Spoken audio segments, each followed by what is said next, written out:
Hi and welcome. Thanks for joining us as we take this opportunity to take a look at everything Google Suite on your iPad. So let's get started with today's lesson. So in this video, we're going to take a look at how we can utilize Google Sites on the iPad, again, through the web browser, through Safari, because it really is a desktop standard web browser on a mobile device. So let's jump in. Again, we'll talk about how we can access sites in a few different ways. So if I jump into Safari, I can just type in sites.google.com. We can go straight to Google Sites here. Now I've already signed in, so on mine, I already have access. I'm going to jump onto my other account just for a second. Now, if you're already in a Google Suite application on Safari, again, we can use the waffle. And we can start a new site by tapping on Sites here.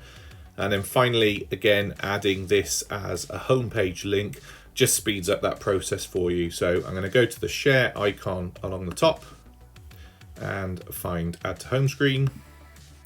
Again, it's going to title that Google Sites. I'm just going to tap Add, and that's going to add that as a Google site here. So now you can see I'm starting to create quick links to all of my Google Suite applications. So I'm just going to tap on that and it's going to take me through to Google Sites.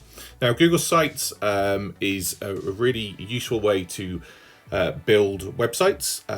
Lots of schools use this in their ways that students create portfolios of their work. And again, if you've used this before on a desktop or on a mobile, laptop device, you will be familiar with how this sets up. So again, I'm not going to go through how to use sites. I'm just going to show you how it looks on the iPad. So if schools are considering using Google Suite and they've got iPads, then you can see that you can still carry on working in that same way. So I'm just going to start a new document here, but also highlight that those templates are available. So everything that you're used to potentially using is still available there. If I go into a blank, again, as soon as this loads up, you'll be see a familiar site. You still have the options to insert different elements into your pages, insert different pages, and change the themes as you're working through. One thing to identify, again, because we are working on an iPad, we have that option to utilize the tools that are built into the device. So yes, I can upload images, etc. Select images from anything on the device, go to photos, it's going to bring up my camera roll on my device.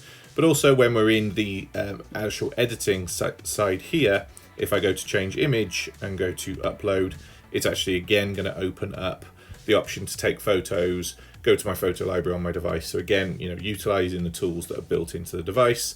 I might want to be doing something about a preview of the school. I can walk around the school, I can take photos of the different elements that I want to add in and do it live. Okay, I don't need to go and take photos and then do this. I can do it all in one as I'm moving around. Again, that's going to be useful depending on what you're building a site about. So that's kind of the process. You can see it's all set up, ready for you to use. Collaboration is still there. Publishing your sites still perfectly usable as it would be if you were doing this on the desktop.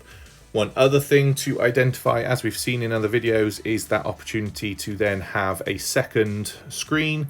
So if you were doing some research, you wanted to find some images to add to your site, we can use the drag and drop feature by selecting any of those images. Let's say I want to use this lovely car.